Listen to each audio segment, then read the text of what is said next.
Okay, children, you also open your EVS textbook and open that page number 126. Okay, yes, children. In previous class only we learnt that postman bring all the students into the post office to show how these all the letters are sending and or how that work are going in the post office. Okay, yes, now all of you look at here. See, this is your Dravid's letter. It is going to be sealed now. These letters have to be sent to Bengaluru. We send them by train. Yes, first all the letters are going to be sealed, and then that letters have to be sent to a Bengaluru or related places. Then send them by a train or bus, whatever. Okay, in Bengaluru these letters will be carried to the post office. Yes, after that in Bengaluru, that all the letters will be carried to the post office. In the post office they are sorted out on the basis of their address. Yes, children, in that post office all the letters are separated on the basis of their address. Then the postman will be collected the letters related to the letters related to their respective areas. Yes, then the postman will collect the letters related to their respective areas and distribute to the concerned houses. Yes, then postman distribute that to the concerned houses. Okay, ಮಕ್ಕಳೇ, postman ಏನು ಮಾಡ್ತಾನೆ ಅಂತಂದರೆ post office ಒಳಗಡೆ ಯಾವ ರೀತಿ ಕೆಲಸ ನಡೆಯುತ್ತೆ ಅನ್ನೋದನ್ನು ತೋರಿಸ್ಲಿಕ್ಕೋಸ್ಕರ ಮಕ್ಕಳನ್ನ ಆ ಪೋಸ್ಟ್ ಆಫೀಸ್ ಒಳಗಡೆ ಕರ್ಕೊಂಬರ್ತಾನೆ. ಓಕೆನಾ, ಆಮೇಲೆ ಅಲ್ಲಿ ಮಕ್ಕಳಿಗೆ ತೋರಿಸ್ತಾನೆ. ಫಸ್ಟು ಆ ಲೆಟರ್ಸನ್ನೆಲ್ಲ ಏನು ಮಾಡ್ತಾರೆ, ಸೀಲ್ ಹಾಕ್ತಾರಲ್ವ. ಸೀಲನ್ನು ಹಾಕಿ ಏನು ಮಾಡ್ತಾರೆ, ಅದನ್ನು ಬೆಂಗಳೂರು ಅಥವಾ ಅದಕ್ಕೆ ರಿಲೇಟೆಡ್ ಅದು ಯಾವ ಪ್ಲೇಸಿಗೆ ಹೋಗಬೇಕಾಗಿರತ್ತಲ್ವ ಆ ಪ್ಲೇಸಿಗೆ ಅದನ್ನು ಬಸ್ ಅಥವಾ ಟ್ರೈನ್ ಅಥವಾ ಏರೋಪ್ಲೇನ್ ಮೂಲಕ ಕಳಿಸ್ತಾರೆ. ಓಕೆನಾ, ಆಮೇಲೆ ಅದು ಯಾವ ಪ್ಲೇಸಲ್ಲಿ ಹೋಗುತ್ತಲ್ವ ಆ ಪ್ಲೇಸಿನ ಪೋಸ್ಟ್ ಆಫೀಸಿಗೆ ಅದು ಸೆಂಡ್ ಆಗುತ್ತೆ. ಓಕೆನಾ, ಆ ಪೋಸ್ಟ್ ಆಫೀಸಲ್ಲಿ ಅವ್ರು ಏನು ಮಾಡ್ತಾರೆ, ಲೆಟರ್ಸನ್ನು ಸಪ್ರೇಟ್ ಮಾಡ್ತಾರೆ. ಯಾವ ಒಂದು ಬೇಸಿಸ್ ಮೇಲೆ ಅಂದರೆ ಯಾವ್ಯಾವ ಏರಿಯಾ ಇರುತ್ತಲ್ವ ಆ ಏರಿಯಾಕ್ಕೆ ರಿಲೇಟೆಡ್ ಆಗಿರೋ ರೀತಿಯಲ್ಲಿ ಅದನ್ನು ಸಪ್ರೇಟ್ ಮಾಡ್ತಾರೆ. ಆಮೇಲೆ ಅದನ್ನು ಏನು ಮಾಡ್ತಾನೆ ಪೋಸ್ಟ್ ಮ್ಯಾನು, ಆ ಒಂದು ರಿಲೇಟೆಡ್ ಏರಿಯಾಕ್ಕೆ ಆ ಲೆಟರ್ಸನ್ನು ತೊಗೊಂಡು ಹೋಗಿ ಅದು ಯಾರಿಗೆ ತಲುಪಬೇಕಲ್ವ ಅವರಿಗೆ ಆ ಒಂದು ಲೆಟರ್ಸನ್ನು ತಲುಪಿಸ್ತಾನೆ. ಓಕೆನಾ, ಓಕೆ. ನಾವು all of look at here. Sunil, uncle, when will it reach Dravid? Yes, now Sunil have doubt here, that's why he asking to postman, uncle, when will it reach Dravid? Then postman replying here, it will take 3 days. Yes, to send a letter it will take 3 days time. Okay. Sanjay, oh, won't it reach him tomorrow? Yes, now Sanjay also has one doubt. Won't it reach him means Dravid tomorrow? Postman, look there, we have speed post facility. If you give the letter there, it will be sent by an aeroplane. Yes, okay, to send a letter quickly we have to use speed post facility. If you give the letter there, it will be sent by an aeroplane. Yes, if we send the letter by a speed post, it will be sent by a aeroplane. It costs more. Yes, this speed post costs more, but it reaches quickly. Yes, this speed post reaches very quickly. Apart from post office, some other organization also provide speed services. Yes, children, apart from a post office, some other organization also provide this speed services. Have you not heard of a courier service? Yes, children, for example, courier service also provide a speed service. Okay. Then Rita, oh, a few days ago my grandmother sent me money for my birthday by post. The postman gave it to me. Yes, Rita telling here, a few days ago my grandmother sent me money for my birthday by post. The postman gave it to me. Okay. Next, postman telling here, oh, that is a money order. Yes, okay, that is called as a money order. Just like we send letters, we can also send money by postal service. Yes, children, we also can send a money by a postal service. In the same way, books and other things can also be sent. Not only letters, not only money, we can also send a books and other things through post office. It is called a parcel. Okay, that service is called as what? Parcel. Okay. Sunil, uncle, will it reach Dravid in 3 days? Here Sunil have one doubt. He asking that postman, uncle, will it reach Dravid in 3 days? Postman, yes. Children, don't worry.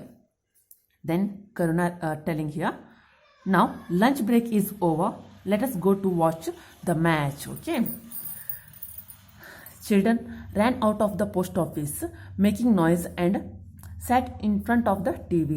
Okay, now lunch break is over, all the children were going to watch the TV. Okay, why do people write letters? Yes, children, here they asking one question, why do people write letters? You just write here answer. Have you ever written a letter to anybody? If yes, whom and why? Okay, if you write any letter for anybody, why you write that letter and whom and why you have to write here. Okay, ಮಕ್ಕಳಲ್ಲಿ post ಆಫೀಸಲ್ಲಿ ಏನೇನು ಸೇವೆಗಳು ಸಿಗುತ್ತೆ ಅನ್ನೋದ್ರ ಬಗ್ಗೆ ನಮ್ಗೆ ಕೊಟ್ಟಿದ್ದಾರಲ್ವಾ.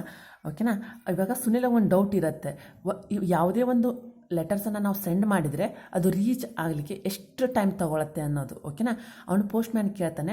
ಅವಾಗ ಅವ್ರು ಹೇಳ್ತಾರೆ, ಒಂದು ಲೆಟರನ್ನು ನೀವು ಸೆಂಡ್ ಮಾಡಿದರೆ ಅದು ರೀಚ್ ಆಗಲಿಕ್ಕೆ 3 days ಟೈಮ್ ತೊಗೊಳುತ್ತೆ. ಫಾರ್ ಎಕ್ಸಾಂಪಲ್, ಇವಾಗ ಅವರು ಡ್ರಾವಿಡ್ಗೆ ಲೆಟರನ್ನು ಸೆಂಡ್ ಮಾಡಿದಾರಲ್ವಾ, ಆ ಒಂದು ಲೆಟರು ಡ್ರಾವಿಡ್ಗೆ ರೀಚ್ ಆಗಬೇಕು ಅಂದರೆ ಎಷ್ಟು ದಿವಸ ಟೈಮ್ ಬೇಕಾಗುತ್ತೆ?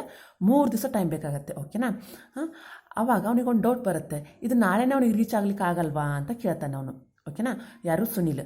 ಆವಾಗ ಪೋಸ್ಟ್ ಮ್ಯಾನ್ ಹೇಳ್ತಾರೆ, ಇಲ್ಲ, ನೀವು ನಾಳೆನೇ ರೀಚ್ ಆಗಬೇಕು ಅಂತಂದರೆ ನಾವೇನನ್ನು ಯೂಸ್ ಮಾಡಬೇಕಾಗತ್ತೆ? ಸ್ಪೀಡ್ ಪೋಸ್ಟನ್ನು ಯೂಸ್ ಮಾಡಬೇಕಾಗತ್ತೆ. ಓಕೆನಾ, ಈ ಸ್ಪೀಡ್ ಪೋಸ್ಟಲ್ಲಿ ನಾವೇನಾದ್ರು ಲೆಟರ್ಸನ್ನು ಕಳಿಸಿದ್ರೆ ಅದು ನಾಳೆನೇ ರೀಚ್ ಆಗುತ್ತೆ. ಬಟ್ ಇದಕ್ಕೇನಾಗುತ್ತೆ? ಜಾಸ್ತಿ ಕಾಸ್ಟ್ ಆಗುತ್ತೆ. ಓಕೆನಾ, ಜಾಸ್ತಿ ದುಡ್ಡು ತೊಗೊಳ್ತಾರೆ ಅಂದರೆ.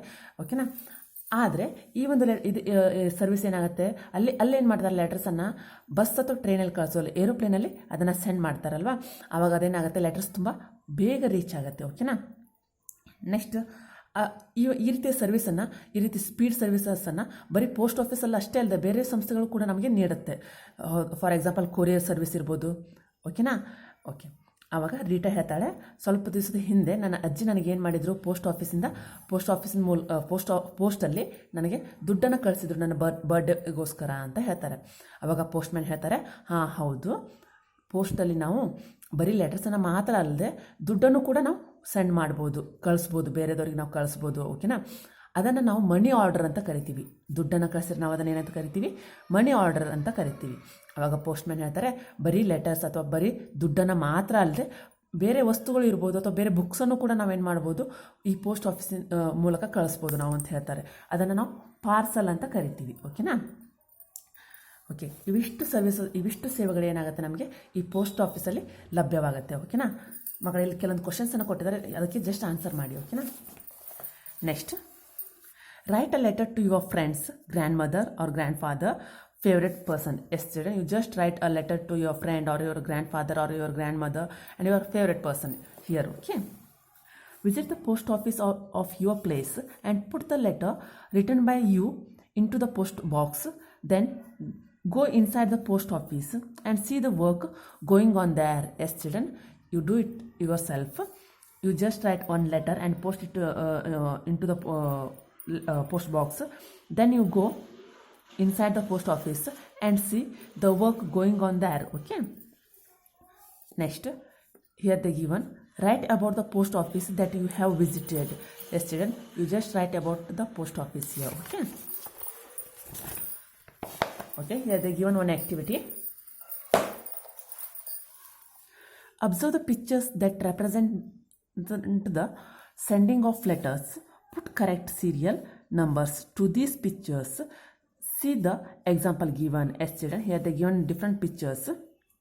We have to put that in a correct serial numbers. Okay, already they given first one. Yes, first we write letter. Okay, then we will post or we will put that into a post box. Okay, this is the second one. then it will collect by a postman. Okay, then it will all the letters collect by a postman. This is the third. Then it will sealed, okay, in a post office. Okay, then it will sealed in a post office. Then it will send by a bus or train or aeroplane. Okay, this is a fifth. Then it is distributed by a postman, relevant address. Okay, this is a sixth one. Okay, ಮಕ್ಕಳೇ, first ನಾವು ಲೆಟರ್ಸನ್ನು ಬರಿತೀವಿ. ಹೌದಾ, ಇಲ್ಲಿ ಕೆಲವೊಂದು ಪಿಕ್ಚರ್ಸನ್ನು ಕೊಟ್ಟಿದ್ದಾರೆ, ಅದಕ್ಕೆ serial ಆಗಿ number ಹಾಕಬೇಕಂತ ಹೇಳಿದ್ದಾರೆ. ಓಕೆನಾ, ಫಸ್ಟ್ ನಾವು ಲೆಟರ್ಸನ್ನು ಬರಿತೀವಿ. ನೆಕ್ಸ್ಟ್ ಅದನ್ನು ಏನು ಮಾಡ್ತೀವಿ, ಪೋಸ್ಟ್ ಬಾಕ್ಸಿಗೆ ಹಾಕ್ತೀವಲ್ವಾ. ನೆಕ್ಸ್ಟ್ ಅದನ್ನು ಏನು ಮಾಡ್ತಾರೆ, ಆ ಪೋಸ್ಟ್ ಬಾಕ್ಸಲ್ಲಿರೋ ಎಲ್ಲ ಲೆಟರ್ಸನ್ನು ಕೂಡ ಪೋಸ್ಟ್ಮ್ಯಾನ್ ಕಲೆಕ್ಟ್ ಮಾಡ್ತಾರೆ. ಕಲೆಕ್ಟ್ ಮಾಡಿ ಅದನ್ನು ಏನು ಮಾಡ್ತಾರೆ, ಪೋಸ್ಟ್ ಆಫೀಸಲ್ಲಿ ಆ ಎಲ್ಲ ಲೆಟರ್ಸಿಗೂ ಕೂಡ ಸೀಲನ್ನು ಹಾಕ್ತಾರೆ. ಓಕೆನಾ, ನೆಕ್ಸ್ಟ್ ಏನು ಮಾಡ್ತಾರೆ, ಅದನ್ನು ಬಸ್ಸಲ್ಲೋ ಅಥವಾ ಟ್ರೈನಲ್ಲೋ ಅಥವಾ ಏರೋಪ್ಲೇನಲ್ಲೋ ಅದು ಯಾವ ಸ್ಥಳಕ್ಕೆ ತಲುಪಬೇಕಾಗಿರುತ್ತಲ್ವ ಆ ಸ್ಥಳಗಳಿಗೆ ಅವುಗಳನ್ನ ಕಳಿಸ್ತಾರೆ. ಓಕೆನಾ, ನೆಕ್ಸ್ಟ್ ಅಲ್ಲೇನು ಮಾಡ್ತಾರೆ, ಆ ಪೋಸ್ಟ್ ಆಫೀಸಲ್ಲಿ ಅಂದರೆ ಆ ಒಂದು ಸ್ಥಳದ ಪೋಸ್ಟ್ ಆಫೀಸಲ್ಲಿ ಅವುಗಳನ್ನೆಲ್ಲ ಅವುಗಳ ಅಡ್ರೆಸ್ಗೆ ತಕ್ಕಂಗೆ ಅವುಗಳನ್ನೆಲ್ಲ ಸಪ್ರೇಟ್ ಮಾಡ್ತಾರೆ. ಸಪ್ರೇಟ್ ಮಾಡಿ ಅಲ್ಲಿ ಪೋಸ್ಟ್ ಮ್ಯಾನ್ ಏನು ಮಾಡ್ತಾರೆ, ಆ ಒಂದು ಸಂಬಂಧಪಟ್ಟಂಥ ಅಡ್ರೆಸ್ಸಿಗೆ ಏನು ಮಾಡ್ತಾರೆ, ಆ ಒಂದು ಲೆಟರ್ಸನ್ನು ಕಳಿಸ್ತಾರೆ ಅಥವಾ ಸೆಂಡ್ ಮಾಡ್ತಾರೆ, ತಲುಪಿಸ್ತಾರೆ. ಓಕೆನಾ, okay, do it yourself. Make an envelope using a white paper. Yes children, you just make an envelope by using this white paper. Okay, then write a letter to your friend and put it in the envelope that you have made. Okay, then you write one letter and put that into envelope that you have made. Close the envelope and stick a 5 rupees postal stamp on it. Okay, after that you close that envelope and stick a 5 rupee postal stamp on it. Write to and from address. Yes children, it is very important. Then you write to and from address and put it into the letter box. Okay, then you put that into a letter box. Okay, what will happen if the postal stamp is not affixed? Ask your teacher or elders. Yes children, that letter will not sent if we didn't affix any stamp. It will not sent. Okay, ನಾವು ಒಂದು ವೇಳೆ post ಒಂದು ಎನ್ವಲಪ್ಗೆ ಏನಾದ್ರು ನಾವು ಸ್ಟ್ಯಾಂಪನ್ನು ಅಂಟಿಸ್ದೆ ಹೋದರೆ ಏನಾಗೋದಿಲ್ಲ, letters send ಆಗೋದೇ ಇಲ್ಲ. ಓಕೆನಾ, ಅದಕ್ಕೋಸ್ಕರ ಯಾವುದೇ ಒಂದು ಲೆಟರ್ಸನ್ನು ಸೆಂಡ್ ಮಾಡಬೇಕಂದ್ರೆ ಅದಕ್ಕೆ ನಾವು ಸ್ಟ್ಯಾಂಪ್ಸನ್ನು ಅಂಟಿಸ್ಲೇಬೇಕಾಗತ್ತೆ. ಓಕೆನಾ, next here the given one activity. You might have seen special stamps which have the picture of famous personalities like Gandhiji, okay, animals like a tiger, elephant and plants. Okay, develop the hobby of collecting such special stamps. Stick the collected stamps on a white sheet and write a few sentences about each of them. Okay ಮಕ್ಕಳೇ, ನೀವು ಬೇರೆ ಬೇರೆ ರೀತಿ ಸ್ಟ್ಯಾಂಪ್ಸನ್ನು ನೋಡಿರ್ಬೋದು. For example ಇವಾಗ ಇನ್ನು special personality ಅಂದರೆ famous ಆಗಿರುವಂಥ ಕೆಲವೊಂದು ವ್ಯಕ್ತಿಗಳ ಸ್ಟಾಂಪ್ಸ್ ಇರ್ಬೋದು, ಚಿತ್ರ ಇರುವಂಥ ಒಂದು ಸ್ಟಾಂಪ್ಸ್ ಇರ್ಬೋದು. ಫಾರ್ ಎಕ್ಸಾಂಪಲ್ ಗಾಂಧೀಜಿ ಇರ್ಬೋದು, ನೆಹರು ಇರ್ಬೋದು, ಅವರು ಚಿತ್ರ ಇರುವಂಥ ಕೆಲವೊಂದು ಸ್ಟಾಂಪ್ಸನ್ನು ನೀವು ನೋಡಿರ್ತೀರಲ್ವಾ. ಅದೇ ರೀತಿ ಕೆಲವೊಂದು ಪ್ರಾಣಿಗಳಿರ್ಬೋದು, ಫಾರ್ ಎಕ್ಸಾಂಪಲ್ ಟೈಗರ್, ಎಲಿಫೆಂಟ್ ಇರ್ಬೋದು. ಓಕೆನಾ, ಕೆಲವೊಂದು ಟ್ರೀಸ್ ಇರುವಂಥ ಪ್ಲ್ಯಾಂಟ್ಸ್ ಇರುವಂಥ ಚಿತ್ರಗಳನ್ನು ಕೂಡ ಸ್ಟ್ಯಾಂಪ್ಸನ್ನು ಕೂಡ ನೀವು ನೋಡಿರ್ತೀರ. ಓಕೆನಾ, ನೀವು ಜಸ್ಟ್ ಒಂದು ಹಾಬಿಯನ್ನು ಬೆಳೆಸ್ಕೊಳ್ಳಿ. ಏನಂತಂದರೆ ಈ ರೀತಿ ಬೇರೆ ಬೇರೆ ರೀತಿಯ ಏನು ಸ್ಟ್ಯಾಂಪ್ಸ್ ಸಿಗುತ್ತಲ್ವ, ನೀವು ಅದನ್ನು ಜಸ್ಟ್ ಕಲೆಕ್ಟ್ ಮಾಡಿ ಅದರ ಬಗ್ಗೆ ಇನ್ಫಾರ್ಮೇಷನನ್ನು ಕಲೆಕ್ಟ್ ಮಾಡಿ ಅದರ ಬಗ್ಗೆ ಒಂದು 2 or 3 ಸೆಂಟೆನ್ಸಸ್ಸನ್ನು ಬರೀರಿ. ಓಕೆನಾ, ಇದು ನಿಮಗೆ ಹೋಮ್ವರ್ಕ್.